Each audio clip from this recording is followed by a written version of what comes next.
also.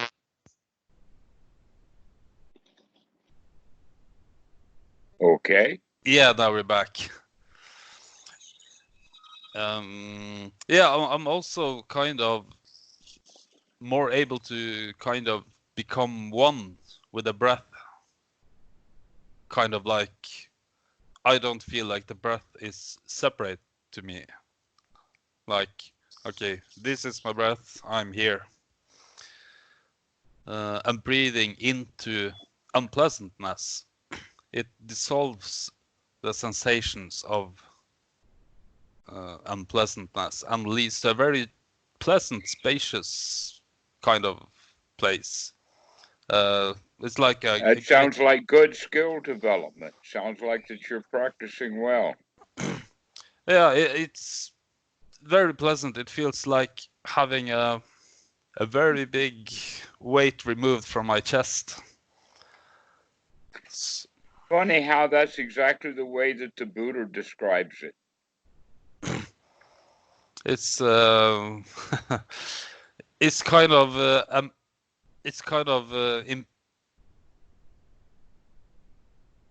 amazing how much there usually is. All the daily small things adds up and kind of is like a heavy sheet lying all around me. So that's something I'll definitely develop better. All right. There is a really, let us say, beneficial, a valuable and beneficial way to look at that heaviness. That, first off, we can talk about the woeful states.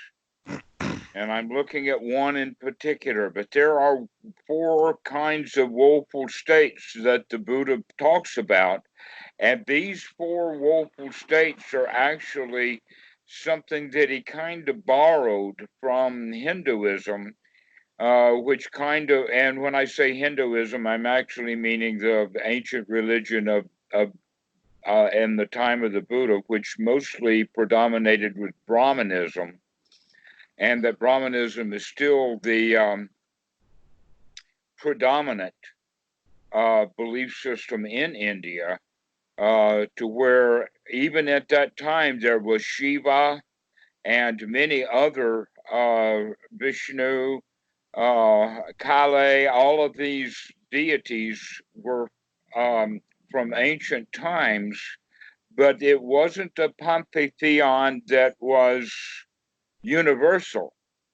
It was like over there they did Shiva, and over there they did Ram, and over there they did Kali, and over there they did the Brahman. All right, so as India is actually it's a vast country in some respects, but over time it becomes small in the sense that all of these things got mixed together.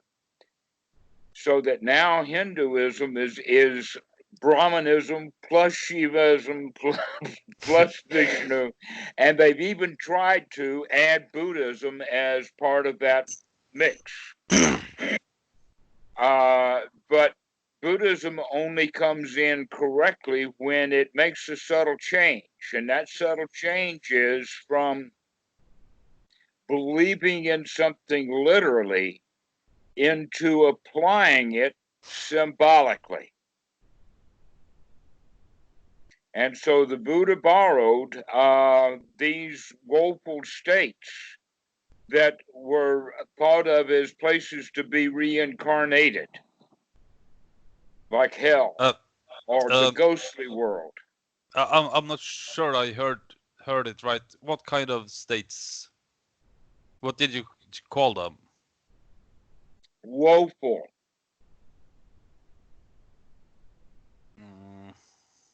Do you know that word, woeful? Woeful. Woeful. Full of woe. Oh, yeah. Yeah. Full of Whoa there, I don't think if I have a choice I want to go that way. Or what you say to the horse when you want him to stop. Whoa. Yeah. Okay. Okay, I get And it. okay, states that are full of woe. And that these were literal places in the time of the Brahmins. And Buddha borrowed these to show that, oh no, we do not have to die and then be reincarnated into hell, that we in fact can climb right into it mentally. It's a woeful state, and it has to do with anger and anxiety. In fact, there's time for a Buddhist joke in there, to where the Buddhist and the Christian and the atheist were standing waiting for the bus, and the Christian and the atheist got into an argument. The Buddhist was standing there listening until finally the atheist says, there ain't no hell, and the Christian says, the hell there ain't. And that's when the Buddhist took his opportunity to say, hell, you're both in it. I get it. All right? Because they've gotten angry at each other over an argument about a concept that neither one of them know for real is there in a literal sense. But these things cannot be understood then to be, let us say, symbolically or conceptually way of looking at the reality of the situation, is both of them feel really bad. They're being each other's own devil. So the Christian is not actually being plagued by the devil called the atheist. He's being plagued by the devil called Christian devil. And the atheist is likewise. He's being plagued by a devil, but it's not the Christian devil he thinks is plaguing him. It's his own devil. So this is what we mean by the woeful state. And that another one would be what is called preta, or the ghostly realm. And that the example is like a very large vessel with a very, very small mouth opening, sort of the way that a balloon looks, in the sense that it's got a very small nozzle. But what this means is that this thing is really hungry. He's got a really huge belly. He really wants it filled, but he cannot suck through that little straw of a tube. It's like in the way that humans now, for instance, are trying to suck a Mercedes through the straw, or suck an entire bank through the straw. You know, they suck really hard. And so this is one of the ways of saying that life sucks because we're sucking too hard. If we stopped sucking, it wouldn't suck. Now, the third one is the animal world, and that's the one that you're mentioning. So let's talk about the fourth one, and then we'll wrap up with a long discussion about the animal world. The fourth one is actually the world of fear, and that the example is the heavenly world of the Ashura. Now, the Ashura is very much like the Greek Titans. They're the warriors. They're kind of low-class heavenly beings, and so basically they're afraid to go to war because they know if they go to battle, they're the only ones they have to battle are the higher gods, who can flick them off easily. And so the Asuras are caught between being ready for battle but afraid to go into it. And so they don't. This is one of the ways that we procrastinate because we're unsure. And so this is that woeful state of not acting because of fear. And that literally, at the worst case of it, is called frozen, that we freeze in fear. Yeah, that resonates with me. All right. And then this one that you're calling heavy. This is actually the world of animals. Now, think about a draft animal. my favorite example to start this off is that I saw a donkey that was traveling around in a circle about 30 feet in diameter with a big, heavy 4-inch or so log, a tree that they had cut down, strapped to his back. And now he's going around and around with that log then attached to the center place that is a millstone. And so this guy had this millstone and he put sugarcane um, in it, and out came sugarcane juice. That was what the donkey's job was to turn this millstone as he fed it. Now, I don't know whether in fact, the donkey probably got the sugarcane pulp, but he didn't get any sugarcane juice. That was all for human consumption. The donkeys don't get the sugarcane juice. Another example is a plow horse that is out plowing the field. Now, if that field is left unplowed, it would become a pasture, or already was a pasture, and the horse was taking delight in it. But now he's strapped to this vehicle, the plow, and he plows that field. And by plowing it, he's actually destroyed and he's lost the benefit that he's actually working against himself. All right. This is the way that our society treats every human being that's born. We treat ourselves as if we were slaves or if we were draft animals. And so there is this concept of the carrot and the stick. Except that the donkey never gets the carrot, but he will get the stick.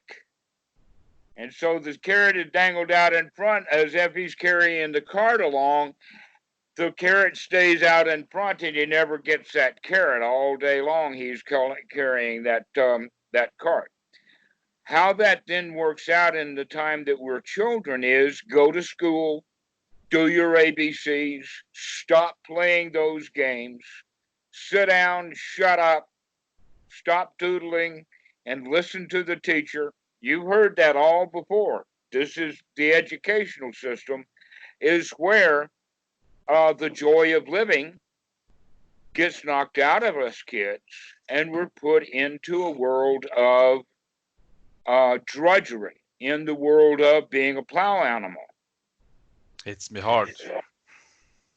And so once you recognize that when you're making things heavy for yourself, you're just remembering to and playing that game of being a dumb draft animal again.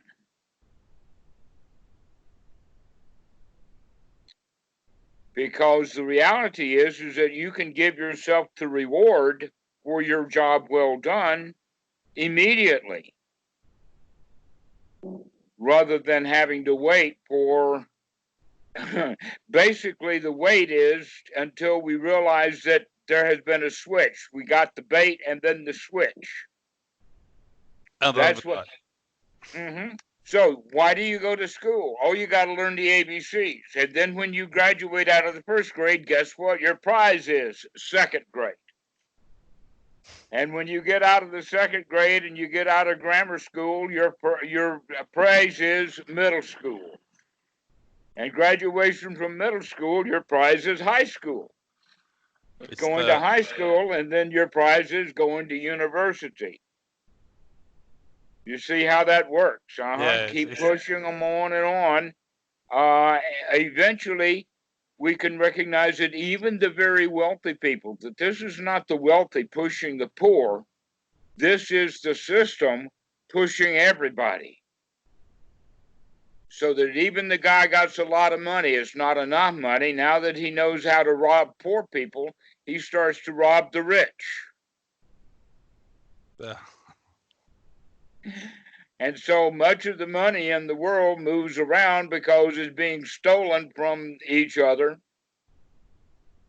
promising things. That the politicians promise the big money donors, you give me this money and I'll get your legislation done for you. And no, doesn't happen. And everybody winds up being disappointed.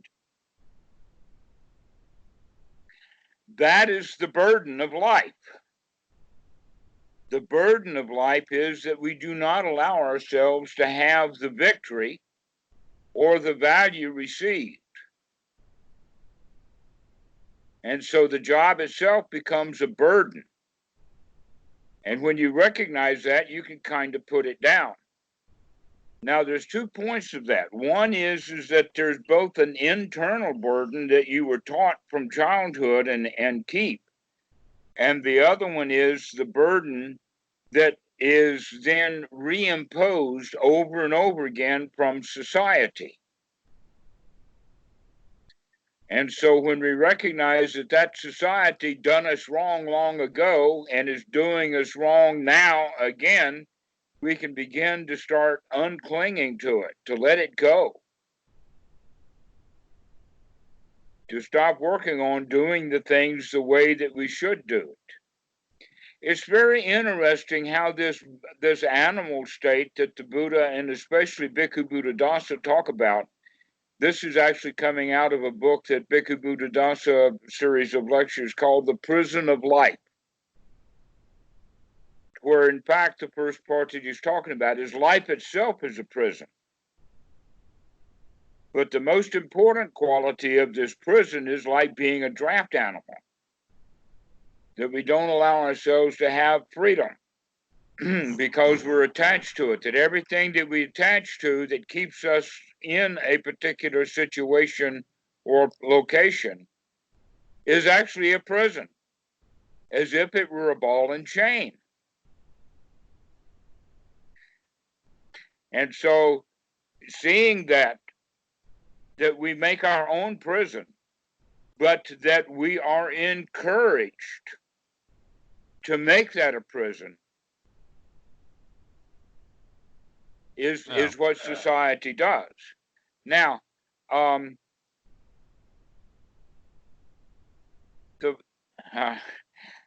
this draft animal that we have is actually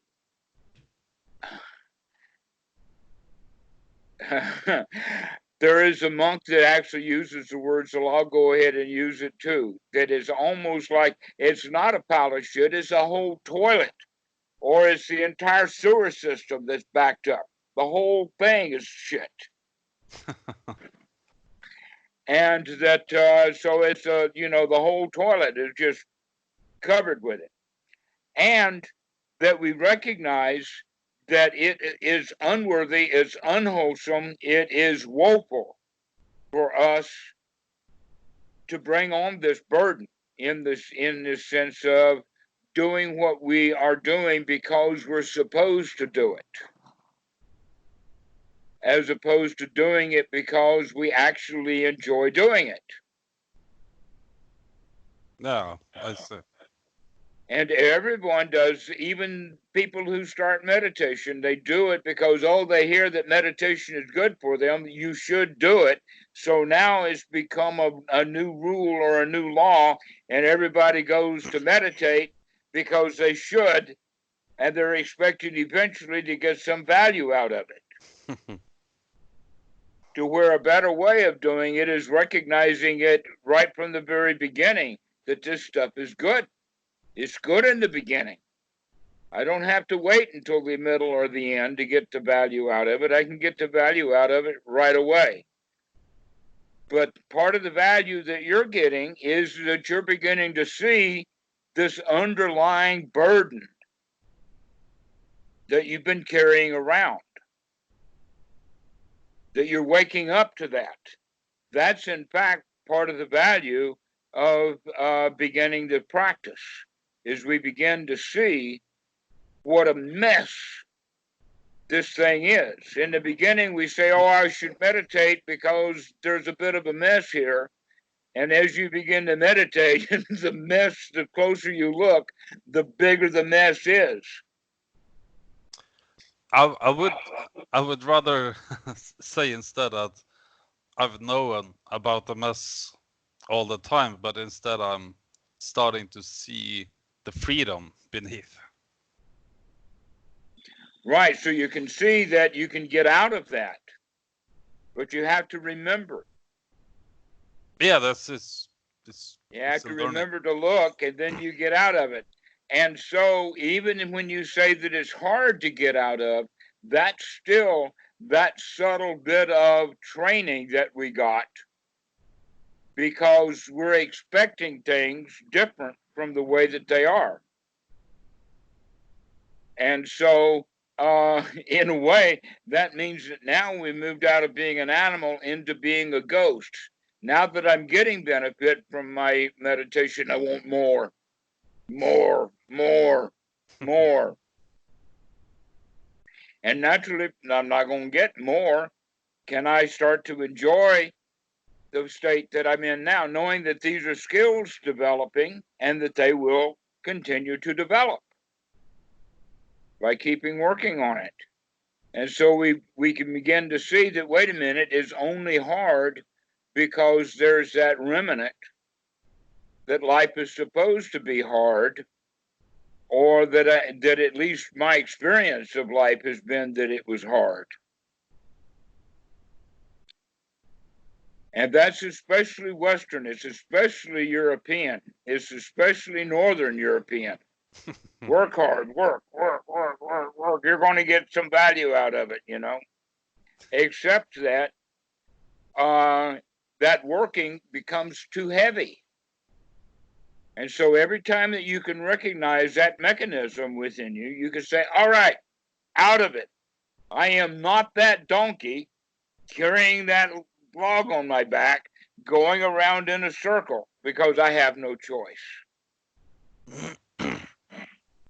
Or another way of talking about it is that I don't have to do meditation expecting some value out of it, that I can, in fact, just enjoy the value that I'm seeing right now, including seeing this burden. It's a different way to think. Absolutely. Absolutely, because the old way of thinking is that of the loser or the victim, or in fact the plow horse. Instead of being free, in the sense that now we can think of it in the sense of being the champion. This is what we mean by right view, or excuse me, right attitude. We change our attitude from being a draft animal doing what it's told to do and doing the way that we want to do it, because we can see it through wisdom. Becoming the lion. Yes, exactly. I'm thinking about Freud with his three ego states of ego, superego, and id. I think it's kind of funny that every time that Westerners use ego, they make a mistake, because actually the ego should be the best part of the human psyche. And yet being egotistical.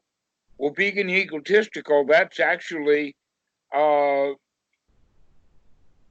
it comes out of the id, and it comes out in the sense of, oh, I don't feel as right up to it as I should, therefore there is fear there, and I'm going to inflate it to make it bigger, at least to convince myself that I'm okay.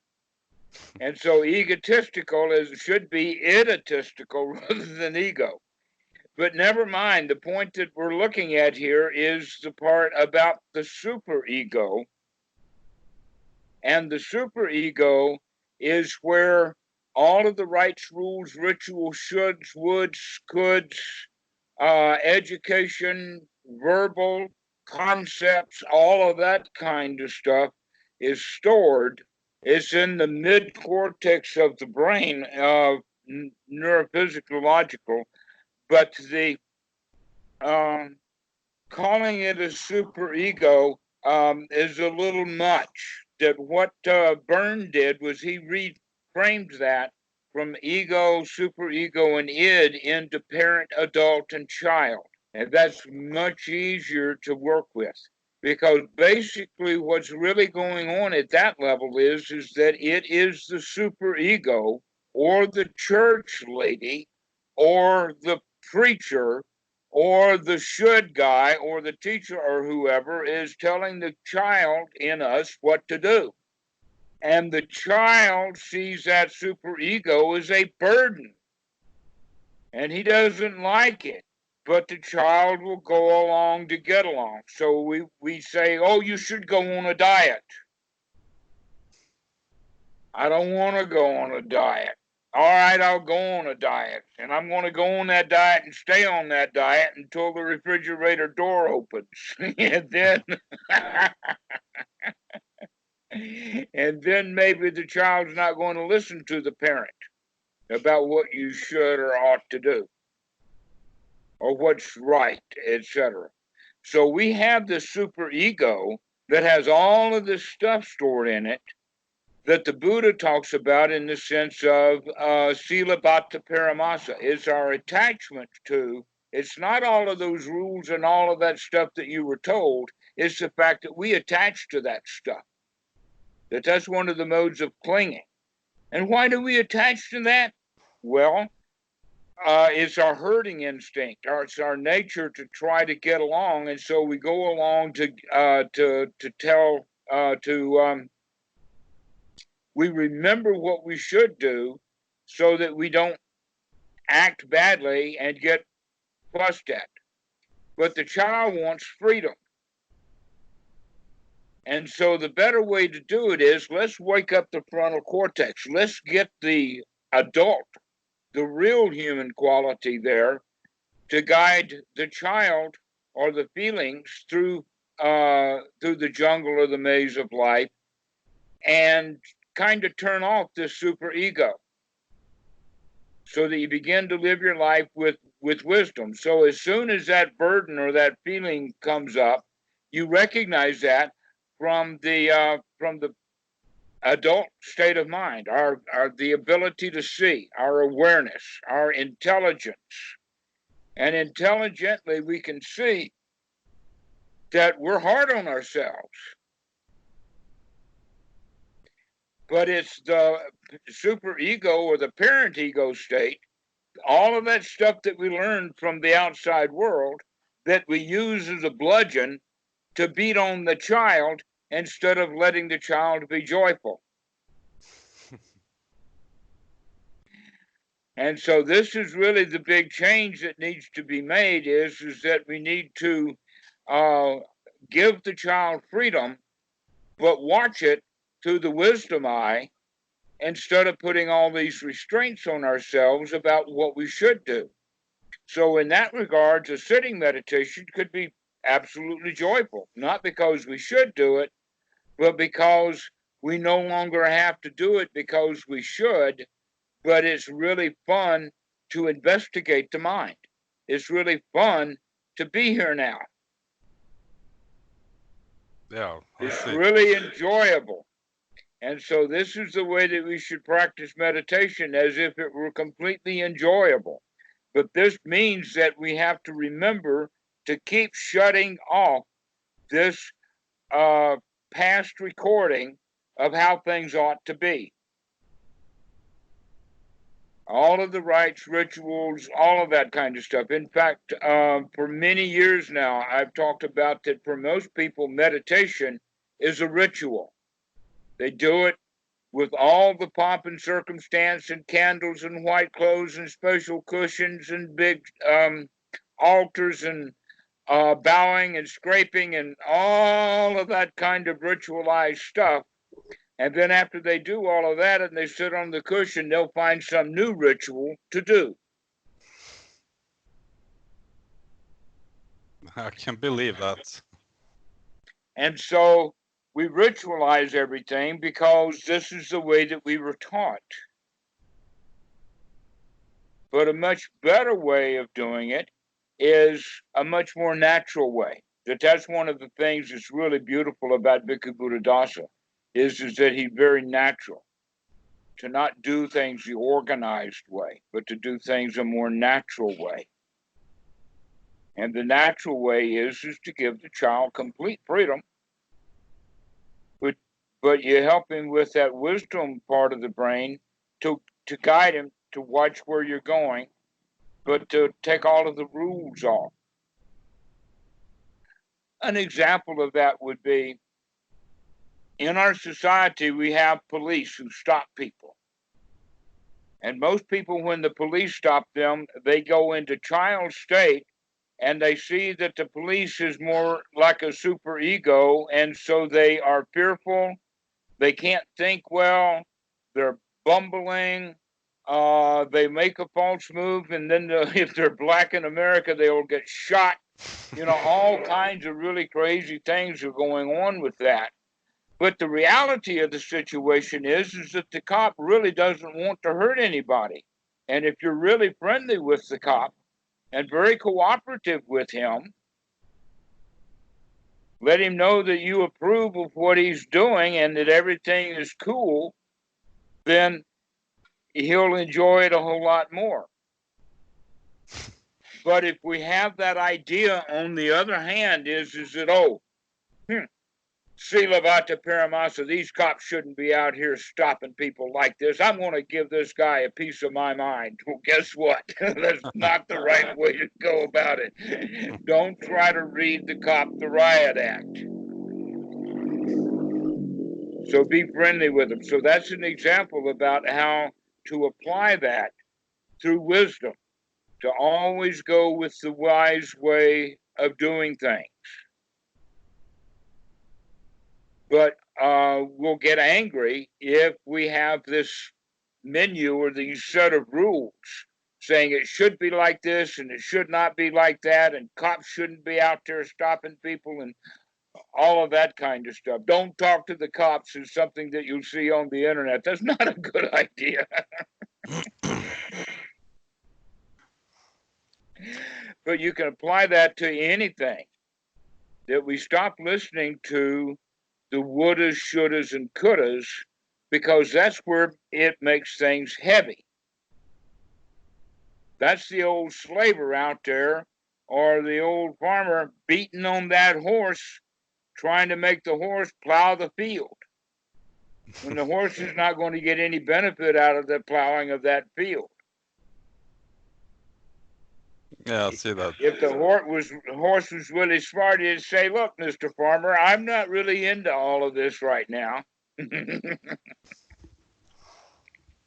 That doing the wise thing, especially in meditation, used to be quite hard, because when I know I should do this or this, there was this feeling of, no, I don't want to.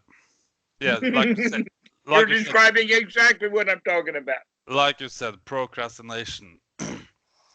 But now, with my my investigation discoveries, when I see that unpleasantness arising, I don't want to do this.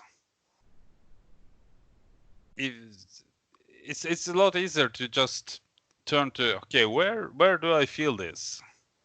Mm-hmm. It's here in my right part of my chest. So exactly so.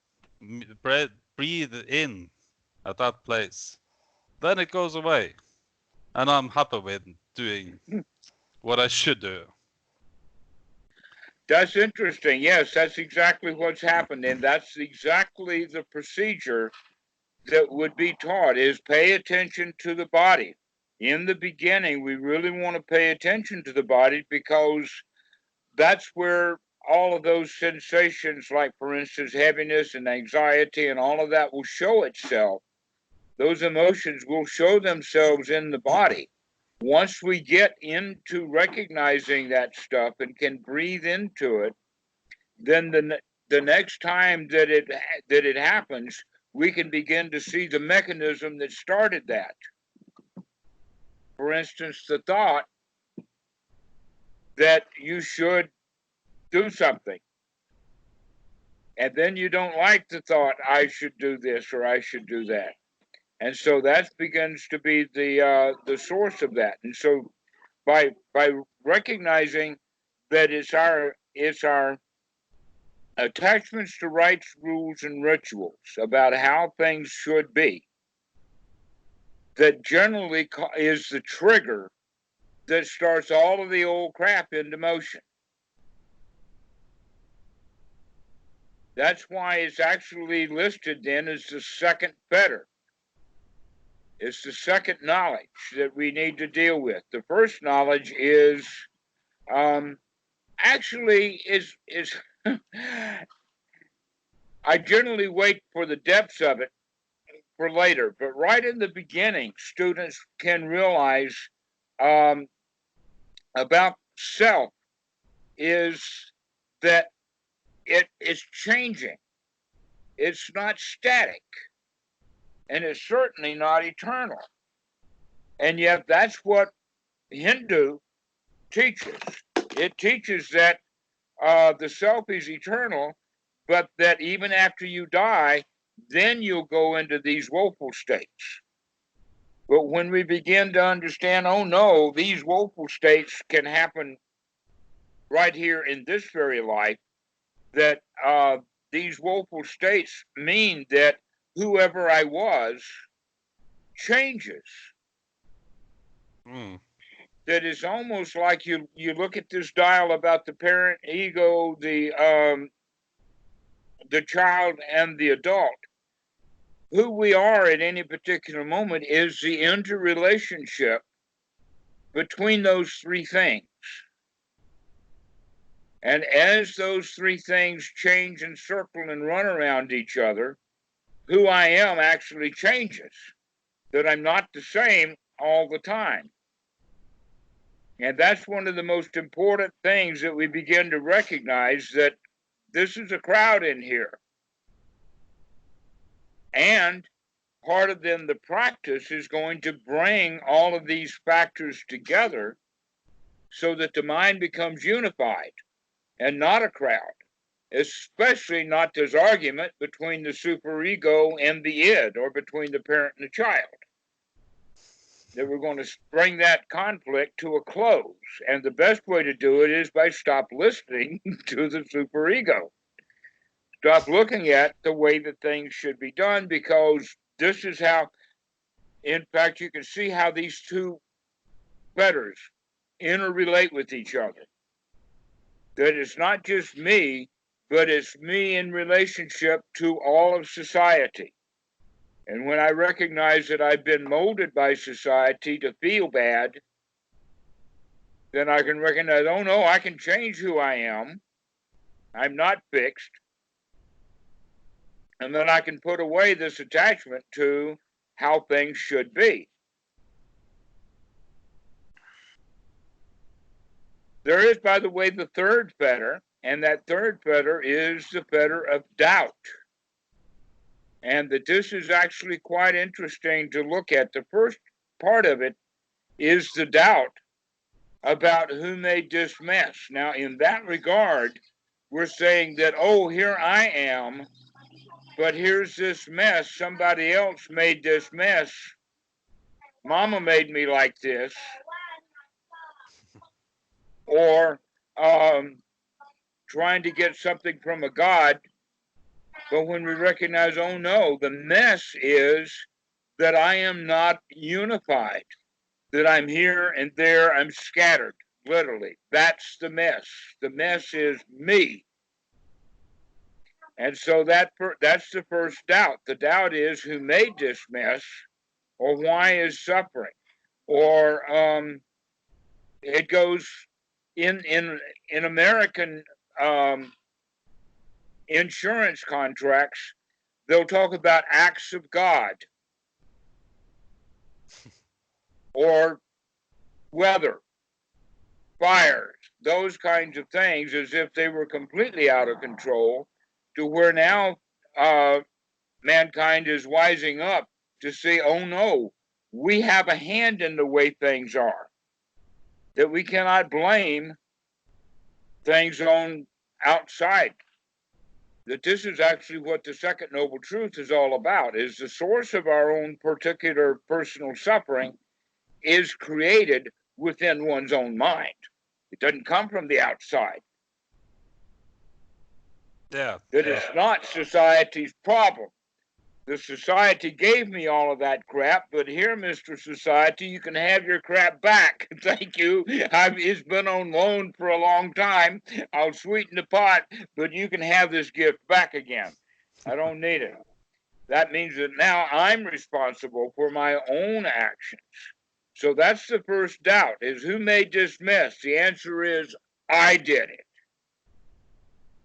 And so the second part of the doubt is, well, if I did it, can I get myself out of it? Am I up to the job? If I have the loser's mentality, then I'll say, no, I can't do it. It's hard. Meditation is tough. It's hard work. I'll try really hard, but I'll fail. But when we change the attitude from the attitude of being the loser into the attitude of being a winner, now that eradicates that kind of the doubt. And that the Buddha talks about it in Sutta number 48 in the sense that no matter how obstructed the mind gets, it can be cleaned out. I can get the mind cleaned out. No matter how heavy the burden is, no matter how deep the argument between the parent and the child are, I can shut that stuff up, come back to the present moment, see how the way things are, which means literally wake up the frontal cortex. That's the first knowledge that is noble. Super mundane is a factor of the path and is not shared by ordinary people. Now, what I mean by supramundane is that it's above the world. It literally means that no matter how attached I am to something, I can let go. It's not the I that lets go. In fact, the I is doing the clinging. I can let go of the I too. And I can do that. That can be done. That's the lion. No matter how attached we are, we can let it go. That's the first knowledge. And that first knowledge is actually the second kind of doubt. The third kind of doubt comes later after we really work with the Eightfold Noble Path in detail to really understand how the path works, how each one of the aspects of the Eightfold Noble Path is a skill to be developed, and the development of those skills is the third noble truth, freedom from that heaviness, freedom from suffering, freedom from the heat, which means now we can cool off. Once we come to understand that this path that the Buddha offers actually works. So now we've got it. The problem is me. The problem is mine. And it's because I'm attaching to things. The second doubt is I can do it. I can let go. And then the third is I've now got all the tools that are necessary to let go and to become free. And so this is the first three knowledges that is liberating. This is what I would call enlightenment of the first kind. There's two kinds of enlightenment, using the word light. One is that you turn the lights on. You can see very clearly. You can see really clearly that, hey, I made this mess. 2, I can clean it up. And 3, I've got all the tools and skills needed to do that. So that's the first kind. Now, the second kind is the enlightenment that means that things are no longer heavy. They're no longer burdensome. Now that I can see that it's up to me to let it go, I don't have to see even meditation as heavy anymore. All of the heaviness is because I'm not looking at it correctly. Very, very relevant to where I am right now. I would hope so. Yes, this is something that you can put to good use. is to see that you are not who you have been trained to be. But remembering is the key, I would think. That Right, and that's the big item on the Eightfold Noble Path is right noble sati, to remember, to remember. That's the key. In the beginning, right effort is a little bit hard to work out, but eventually the right effort is no effort at all. You just automatically do it. It's like when you turn the light on, the electricity doesn't have to take a whole lot of effort to get up to the light bulb. It's being pushed. But in the beginning, we have to put in just the right amount of effort. Now, generally in the West, most people put in too much effort. And what we mean by too much effort is that they're doing it because they should do it. They're told to do it. And so now you have this argument between the parent and the child. That's too much effort. Not enough effort is when the child says, no, I ain't going to do it. But just the right amount of effort has to do with, oh, we're going to do this out of wisdom. We're going to do this out of recognizing that this is valuable, not because we should do it. And now the right effort is actually quite easy. Basically, it boils down to how much work is it to take a deep breath and another? Not much. Not much, just a little bit, just to take a deep breath and get that frontal cortex going so that we can see clearly what's happening. And so now you're developing the skills, the tools you need, right sati, right effort. You've already gained quite a lot of right view. And so putting those things together brings on right attitude. These are all part of the Eightfold Noble Path. And with the right attitude and the gathering together of the factors, that's what brings about the mind being unified, which is sama area samadhi. They normally call it right noble concentration, but a much better way of looking at it is right unification of mind. Nobly, the mind is in a noble state, that it's not scattered, that it's not a parent arguing with a child.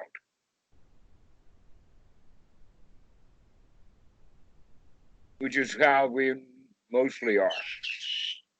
So we're unified now. So basically, I'll just keep on keeping up the pace. Except that the pace, be careful that that word is not one from the parent. Keeping up the pace sounds like a lot of work. But just to remember, that's easy. So that's the skill to be developed, is just remember, just remember, just remember. Just keep watching the breath. One of the ways that you can think of is that the human being, I have heard, in general, will have about 14,000 breaths a day. How many of them are going to be mindful? About this?